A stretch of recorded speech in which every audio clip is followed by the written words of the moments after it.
Shalom, selamat pagi Bapak Ibu dan saudara-saudaraku yang terkasih di dalam Tuhan Yesus Kristus. Seringkali kita ingin berubah, kita ingin menjadi lebih sabar, menjadi lebih kuat, dan lebih dekat dengan Tuhan. Namun dalam kenyataannya, perubahan itu tidak selalu mudah terjadi. Kadang kita sudah berusaha dari luar, tetapi dari dalam hati masih terasa sama. Dan dari sinilah kita belajar satu hal yang penting. Hidup yang baru selalu dimulai dari hati yang diperbarui. Dan sebelum kita merenungkan firman Tuhan hari ini, mari kita bersama-sama bersatu dalam doa. Mari kita berdoa. Bapa yang penuh kasih, kami datang kepadamu dengan kerinduan untuk mengalami perubahan yang nyata dalam hidup kami. Engkau tahu isi hati kami sepenuhnya, dan hari ini kami membuka diri untuk dibentuk dan diperbarui oleh firman-Mu. Dan hanya di dalam nama Tuhan Yesus kami berdoa dan mengucap syukur dan berserah. Haleluya. Amin. Untuk ayat perenungan firman Tuhan hari ini diambil dari kitab Yeskiel pasal yang ke-36 ayat yang ke-26. Mari kita baca bersama-sama. Kamu akan kuberikan hati yang baru dan roh yang baru di dalam batinmu. Aku akan menjauhkan dari tubuhmu hati yang keras dan kuberikan kepadamu hati yang taat. Amin. Bapak, Ibu, dan saudara-saudaraku yang terkasih di dalam Tuhan Yesus Kristus, Tuhan tidak hanya ingin memperbaiki hidup kita dari luar.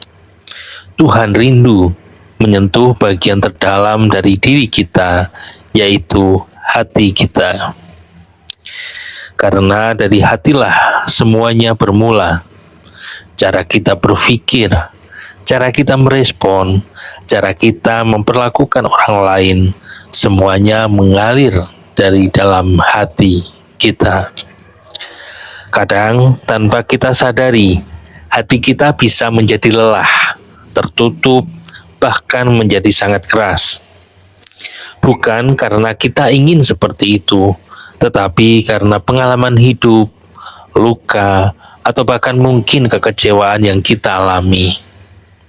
Dan ketika hati kita mulai mengeras, hidup pun jadi terasa lebih berat.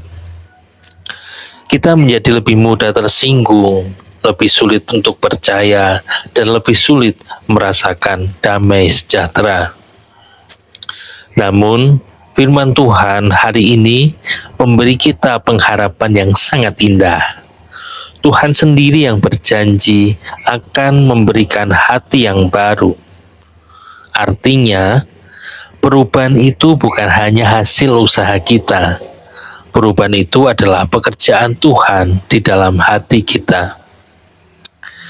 Tuhan sanggup melembutkan hati yang sudah lama terasa kaku. Tuhan pun sanggup memulihkan hati yang pernah terluka. Bahkan Tuhan sanggup menghidupkan kembali hati yang telah menjadi dingin. Tetapi ada satu hal yang Tuhan tunggu dari kita, yaitu hati yang mau dibentuk. Ketika kita membuka hati kita di hadapan Tuhan, walaupun itu pelan, walaupun itu belum sempurna, Tuhan mulai bekerja. Dan dari situlah hidup yang baru benar-benar dimulai. Amin.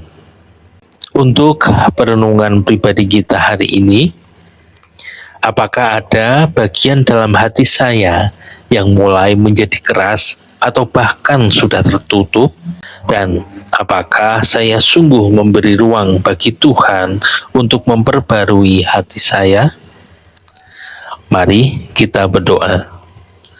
Tuhan, kami rindu memiliki hati yang baru. Jika ada bagian dalam hati kami yang masih keras, lembutkanlah. Jika ada luka yang masih tersimpan, pulihkanlah. Dan biarlah Engkau membentuk hati kami menjadi hati yang taat kepadamu. Dan hanya dalam nama Tuhan Yesus Kristus kami berdoa, mengucap syukur dan berserah. Amin. Bapak, Ibu, dan saudara-saudaraku yang terkasih di dalam Tuhan Yesus Kristus, perubahan yang sejati selalu dimulai dari dalam. Ketika Tuhan memperbarui hati kita, hidup kita pun akan ikut berubah. Dan bersama Tuhan, tidak ada hati yang terlalu keras untuk dilembutkan. Amin. Selamat pagi, selamat beraktivitas, dan Tuhan Yesus memberkati.